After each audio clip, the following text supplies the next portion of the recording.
لبيك اللهم لبيك. Assalamu alaykum va rahmatullohi va barakatuhu. Sizga Alloh taolaning salami, rahmati va barakati bo'lsin. Mening ismim G'oli. Biz birgalashib har bir musulmon kishisining turmushindagi eng muhim sayohati hojni nishik durust boshqargan ekanini o'rganamiz. Oldagi darsda biz sizning bilan hojining Zulhijja oyining 10-kunida nindi yo'llar o'targa tegishligi haqida so'rashgan edik. Natijada ul ihromdan shiga, yaqinlik qiluvdan qola boshqa tuyular ona ruxsat etiladi. Bugün Zulhijja oyining 11 ham 12 kunlarida narsa ishlash zarur ham tavaf al-vadahni nishik durust etib qilib turunda so'rashirmiz. Zulhijja oyining 11 kunida ila namozini o'qib, hojilar tosh otuv uchun 3 bog'ona yonina yo'l tutadilar. Hoji 7 kichkina toshni boshda Jamratus Sug'raga, onlari Jamratul Wustaga, so'ngidan Jamratul G'akabaga irg'ita. Bu yo'li rajmu shayton deb ataladi, ya'ni shaytonni toshlar bilan qiynov. Rivoyatlardan жеткирилганcha İbrahim alayhissalom qarshina 3 topqir shayton chiqa, ham onu yo'ldan yozdirga tili. İbrahim alayhissalom har vaqt onu toshlar otib quvib jibara. Bog'analar bori tik shavgina. Olar Minaning tunyoqshigida, Makkadan kunchig'ish taraf o'rnashgan.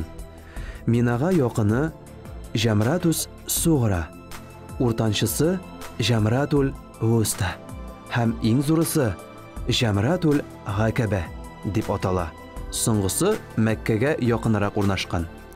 Hojilar bu yo'lni tamomlab o'zlarining shotirlarına qaytalar. Zulhijja oyining 12 kunida shulay-yoq rajmu shayton yo'lasin boshqaralar ham 7 toshni aligi bog'onalarga irg'italar. Jamratus Sug'radan boshlana, Jamratul Wustada davom eta ham Jamratul G'akabada tamomlana.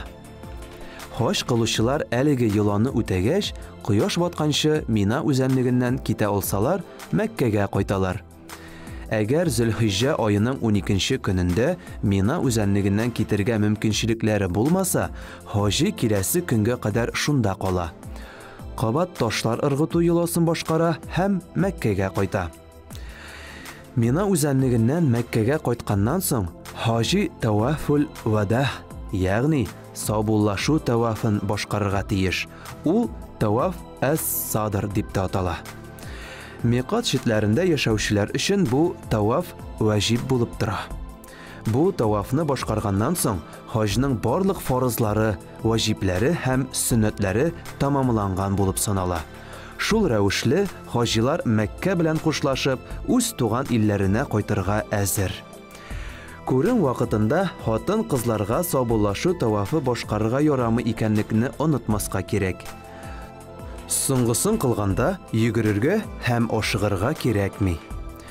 Qa'ba tirali 7 topqir tavaf boshqargach, İbrahim alayhissalom maqami qarshinda 2 raqat namoz o'qib farz. Agar bunday mumkinlik yo'q ekan, 2 raqat namozni Al-Haram masjidining tilassa qo'ysa ulushunda o'qirga bo'ladi. Hojilar namoz o'qigandan so'ng Zamzam chishmasidan suv ichadilar. Onlari Alloh taolaga murojaat etib, onlardan gunohlarni g'afu etuni va barakat so'raylar. Shul ravishli hoji xo'sh yo'llarini tamomlaydi. Rahmatli Alloh taola bizning ibodatlarimizni qabul etsin ham ikki dunyo barakati bersin. Bugunga shular. Sizga Alloh taolaning rahmati va barakati bo'lsin. Assalomu alaykum va rahmatullohi va barakatuhu.